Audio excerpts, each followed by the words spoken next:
Farmers are real environmentalists. We live in these amazing locations, and I think we have this, this huge sense of responsibility of looking after these properties, and most of these properties are generational, and my grandparents were here, my parents and my children are growing up here now, so it's hugely important for us to be able to look after these amazing places, and I just think that the people that live here are best placed to be able to look after them into the future.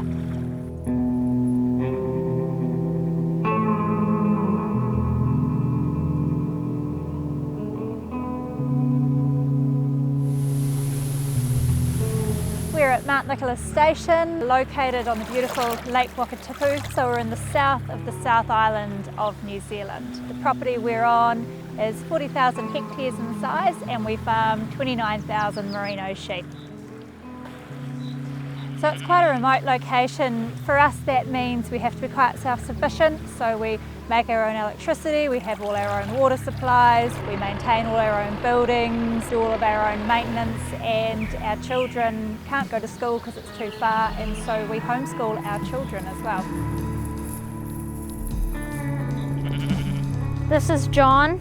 He's very well known for Mount Nicholas. He thinks he's a dog or a human. He thinks he's definitely not a sheep. He's a merino, a pure merino. So I grew up here at Mount Nicholas. My parents and grandparents purchased the property together. We took over running a Mount Nicholas station in 1977 and decided to try and go merino wool, and the journey started there really.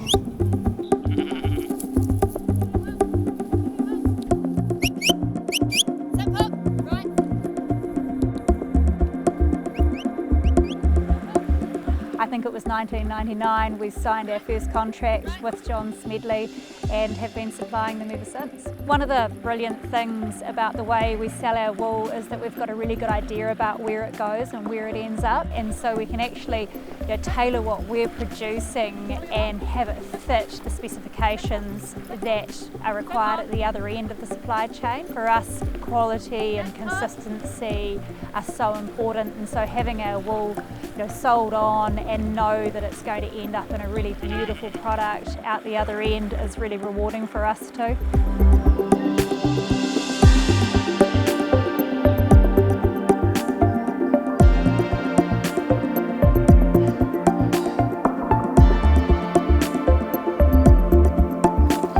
When we shear the sheep, every fleece as it's coming off the sheep, it's being prepared by wool handlers on the ground, and they're taking off bits that don't fit within what we want from the whole fleece. What's left is taken to a wool classer, and a wool classer is someone that looks completely at the quality of the fleece, so they're looking at things like length and strength, and for the wool that we choose for John Smedley, it's got to be basically perfect. It's got to be long and strong and very white, so it can take lots of different dyes. Every individual fleece, all 29,000 of them, will be individually inspected and graded. From here they'll leave, and they'll also be electronically tested to back up what the wool classer has decided.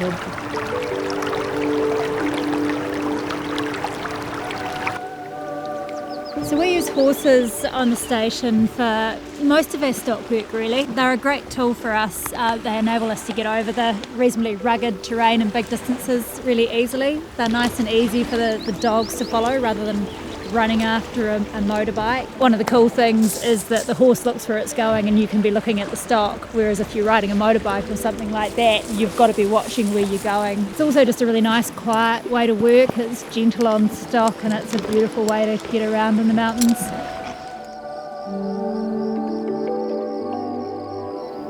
It's really nice for us as an intergenerational property to have our wool go to a company that's intergenerational as well. I really admire companies that have been able to stand the test of time and carry on through many generations and many changes in time.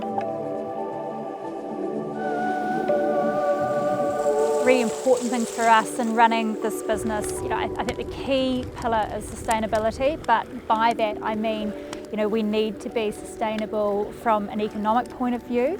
We need to be sustainable from a social point of view, so our staff have got to be happy, we've got to be happy in our work, And then we need to also be sustainable from an environmental point of view, and so that environmental sustainability also plays a really big part in what we do. We farm with a really light touch. There's not many stock here for the size of the property, and that allows us to farm with nature.